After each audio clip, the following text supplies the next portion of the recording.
On a foggy November night in 1976, a burning BMW was discovered on a Highland road near Inverness.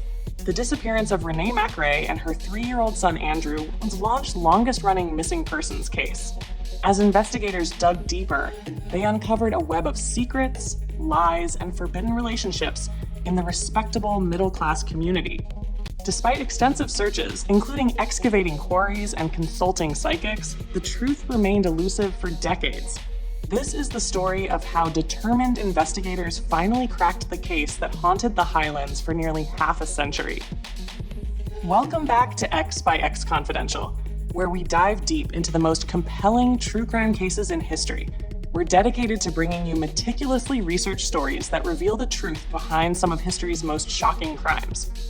Before we begin, please take a moment to smash that like button, and don't forget to subscribe and hit the bell icon to get notified when we release our next video. Your support helps us continue bringing these important stories to light. Inverness, Scotland, a prosperous city in the scenic Scottish Highlands. In 1963, local beauty Christina Catherine MacDonald, known to everyone as Renee, married her teenage sweetheart Gordon MacRae.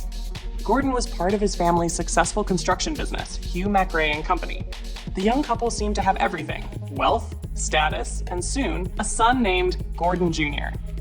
But beneath the surface of this picture-perfect Highland marriage, trouble was brewing. In 1971, Gordon MacRae hired a new company secretary, William Bill McDowell. Trim and athletic, McDowell was known around Inverness for his competitive nature on the tennis courts and his quick temper when he lost. No one suspected that he would soon become entangled in one of Scotland's most notorious crimes. By 1972, Renee MacRae had begun a secret affair with McDowell. Only her closest friend, Val Steventon, knew the truth. When Renee became pregnant in 1973, she kept the father's identity hidden from everyone except Val. Her second son, Andrew, was born in October that year, but his real father wasn't Gordon MacRae. It was Bill McDowell. The MacRaes' marriage crumbled. By 1974, they had separated, with Gordon moving out of their home. Renee lived in a luxury bungalow with her 2 sons, supported by her estranged husband's money. Meanwhile, her relationship with the married McDowell continued in secret. They moved in the same social circles, even attending the same parties. At one New Year's celebration, a photo captured Renee alongside McDowell's unsuspecting wife, Rosemary. What no one realized was that this web of deception and forbidden romance would soon lead to murder. By 1974, Renee MacRae's double life was becoming increasingly complicated. While outwardly maintaining the image of a separated but well-provided-for wife of a prominent businessman, she was dreaming of a different future. A future that Bill McDowell kept promising her. To most people in Inverness, McDowell appeared to be a respectable family man and trusted company secretary. But in private conversations with her confidant, Val Steventon, Renee revealed a different side to their relationship. McDowell had told her he would never leave his wife. Yet by late 1976, he seemed to change his tune. He painted a picture of a fresh start for them in Shetland. A new job with Texaco, a house where they could finally live together openly. Renee was so convinced by this promise that she began quietly packing up her entire bungalow. Little Andrew, now 3 years old, had started pointing at McDowell and calling him Daddy in public, a development that seemed to make McDowell increasingly nervous. What Renee didn't know was that there was no job in Shetland, no house waiting for them, no fresh start. Instead, McDowell was watching his carefully constructed life start to unravel. If his affair with Renee became public, he would lose everything: his job, his reputation, his comfortable lifestyle. Val Steventon later recalled her final conversation with her friend. Renee told her about plans to spend the weekend of November 12th with McDowell at a hotel. When Val offered to babysit little Andrew, Renee said McDowell had insisted the boy come along. He wanted to get to know his son better. Val's last words to her friend were, "Have a nice weekend, Renee. No fighting." She never saw Renee again. Friday, November 12th, 1976. A cold, wet evening in the Scottish Highlands. Renee MacRae left her home in Cradle Hall with both her sons, 9-year-old Gordon Jr. and 3-year-old Andrew. She told her estranged husband she was taking Andrew to visit her sister Morag in Kilmarnock. After dropping Gordon Jr. at his father's house, she turned her blue BMW onto the A9 heading south. It was the last time anyone would see Renee and Andrew alive. Later that night, around 7:30 p.m., Eva McQueen was standing outside Dalmagary Farm when she heard something that would haunt her for decades. A blood-curdling scream piercing the foggy Highland air. At almost the same time, other witnesses reported seeing two vehicles parked nose to tail in a lay-by on the A9. A BMW and a dark-colored Volvo estate car, identical to the one driven by Bill McDowell. Near the lay-by, two workmen spotted something peculiar: a man ducking down beside a Volvo estate on a single-track lane. They assumed he was a poacher trying to hide from passing cars. A teacher named Jean Wallace later reported seeing a man with wide and staring eyes wheeling a pushchair along the A9. At 10 p.m., the night took an even darker turn. A train driver spotted flames in the darkness. Renee's BMW was ablaze in the lay-by, 12 miles south of Inverness. When police arrived, they found the car empty, except for a rug in the trunk stained with blood that matched Renee's type. The fire had destroyed any other evidence that might have been present. Gordon MacRae wasn't initially concerned when police contacted him about the burning car. He assumed Renee had abandoned it as part of her cover story, knowing she was really meeting her lover. But when she failed to return on Monday to pick up Gordon Jr. from school, the terrible truth began to emerge. Both Renee and little Andrew had vanished without a trace. What started as a missing persons case was about to expose a web of lies, betrayal, and murder that would take nearly half a century to unravel. The investigation began with confusion. Donald Henderson, Chief Constable of Northern Constabulary, told BBC reporters, "We've got no idea if a crime was committed. There was a clandestine association involved. When people are involved in a clandestine association, you get deceit." But the discovery of blood matching Renee's type in her burned-out BMW suggested something far more sinister than a simple disappearance. As police began digging deeper, Bill McDowell's carefully constructed alibis started falling apart. At first, McDowell denied any relationship with Renee, but when confronted with evidence, he changed his story, admitting to being Andrew's father. He claimed he'd had drinks with colleagues at the Mercury Motor Inn until just after 7 p.m., then returned to his office before heading home. His wife Rosemary backed his story, insisting he arrived home between 8 and 8:30 p.m., after her daughters watched a television program about cowboys. But McDowell's behavior in the days following the disappearance raised red flags.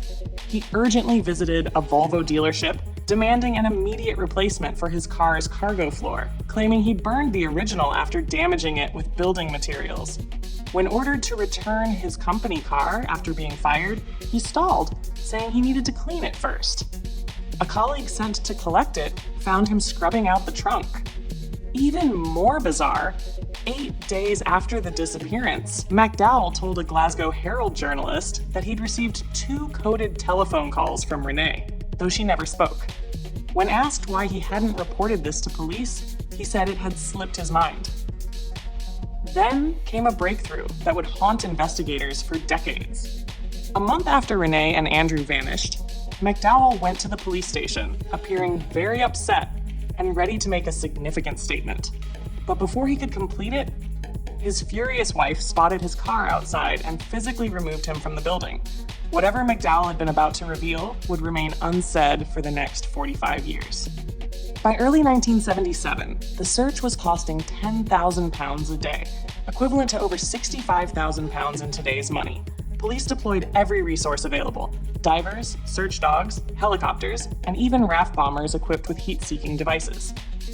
In their desperation, investigators turned to unconventional methods, consulting a Swiss clairvoyant and bringing in a hypnotist to tap into witnesses' subconscious memories. Only McDowell refused to participate. Detective Sergeant John Cathcart's breakthrough came at Dalmagary Quarry. After removing a layer of topsoil, he was hit by an unmistakable stench. Convinced he'd found Renee and Andrew's final resting place, Cathcart pressed on. But in a decision that would haunt the investigation for decades, his superior ordered him to stop. The borrowed bulldozer had to be returned to its contractors. the search was abandoned due to lack of funds. The investigation suffered another cruel twist in 1977. At Leonach Quarry near Culloden Moor, police and press gathered around a diver's monitor, recoiling in horror at what appeared to be human remains wrapped in plastic. But when divers retrieved the object, they found only garden waste. McDowell's wife's alibi began to crumble when detectives uncovered a crucial detail. She had claimed her husband returned home before 8:30 p.m. after her daughters watched a cowboy show called The Quest. But TV listings proved the program didn't start until 9:25 p.m. When confronted with this evidence a decade later, she snapped at investigators. "I don't know what you're getting on at me for. I never stabbed her or whatever happened to her." As the investigation dragged on, McDowell's life began to unravel. He left Inverness for Aberdeen, then fled to Saudi Arabia in the early 1980s. When he returned, financial troubles led him into crime. In 1990, he was jailed for stealing £238,000 from his employer. A year later, he was back in court for defrauding Abbey National of £144,000. Meanwhile, the case took another dark turn.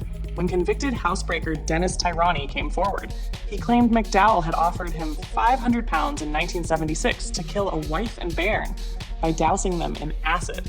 But like so many leads in this baffling case, it didn't provide the breakthrough investigators needed. In 2004, a Grampian television documentary reignited interest in Scotland's most notorious missing persons case. Chief Constable Ian Latimer launched an ambitious new investigation focusing on Dalmagary Quarry, the site that had yielded such promise decades earlier. This time, there would be no budget constraints. Over 3 weeks, forensic teams undertook a massive excavation, removing more than 30,000 tons of earth and 1,800 trees. The operation was overseen by renowned forensic anthropologist Professor Dame Sue Black. The price tag, £122,000. The result? 2 crisp packets, some men's clothing, and rabbit bones. Speculation turned to a new theory. Could Renee and Andrew's remains be buried beneath the A9 itself? The road had been undergoing major upgrades at the time of their disappearance. But after studying Royal Air Force aerial photographs taken during the road's construction, investigators ruled out this possibility. Then in 2018, 42 years after the disappearance, a retired police officer named James Taylor came forward with explosive information. His late colleague, Sandy Thompson, had spoken to a roads department foreman who reported suspicious activity. Someone had dug up a section of road the very day Renee vanished. Even more intriguing, when Thompson showed a suspect the evidence they'd gathered, the man fled to America the next day, only returning after the case had gone cold. That same year, police launched Operation Abermule, a fresh investigation led by Chief Inspector Brian Geddes. His team's approach was simple but effective. Determination, attention to detail, and good old-fashioned police work. They began meticulously re-examining evidence that had baffled investigators for over 4 decades. Most crucially, they secured a vital statement from Valerie Steventon, Renee's closest confidant, who was now in failing health. Her testimony would prove crucial in finally bringing the case to court. In September 2019, 43 years after Renee and Andrew MacRae vanished, police finally made their move. William McDowell, now 77, was arrested and charged with their murders. But the path to justice would not be easy. By the time the case reached the High Court in Inverness in 2022, McDowell was 80 years old, arriving in a wheelchair. His wife of 58 years told the court he was a walking dead man. Yet, as prosecutors laid out their case, a picture emerged of a calculating killer who had evaded justice for nearly half a century. The prosecution's star witness would never take the stand. Valerie Steventon, who had given police a crucial final statement in 2019, had passed away before the trial. But her testimony lived on, revealing McDowell's web of lies about the planned move to Shetland and his insistence that 3-year-old Andrew come along on that fatal night. Other witnesses from 1976 had also died, including Dennis Tirani, who had reported McDowell's alleged attempt to hire him for an acid attack. But their statements were read to the jury, adding crucial pieces to the decades-old puzzle. After 3 hours and 45 minutes of deliberation, the jury returned their verdict, guilty on all counts. Judge Lord Armstrong's words were damning. These murders appear to have been premeditated, planned, and carried out by you in the most calculated way, not a spontaneous event or on the spur of the moment. These appear, in effect, to have been executions. McDowell was sentenced to a minimum of 30 years in prison, but he would serve less than 6 months of his sentence. On February 15, 2023, he died behind bars, taking the secret of where he buried Renee and Andrew to his grave. The case that had haunted the Highlands for nearly 50 years was finally closed. But for Renee's family, including her son Gordon Jr. and sister Morag, one question remains unanswered. Where are Renee and Andrew? Their bodies have never been found, denying their loved ones the chance to properly lay them to rest. As one investigator put it, the only person who knows where they are is dead. Their bodies may never be found, but at least we know who killed them. Thank you for joining us for this chilling story of justice delayed but not denied. What do you think happened to Renee and Andrew's bodies? Could they really be buried beneath the Highland roads? Share your theories in the comments below. Don't forget to like, subscribe, and hit that bell icon to stay updated on more true crime stories. Join us next week when we explore another compelling case that changed lives forever.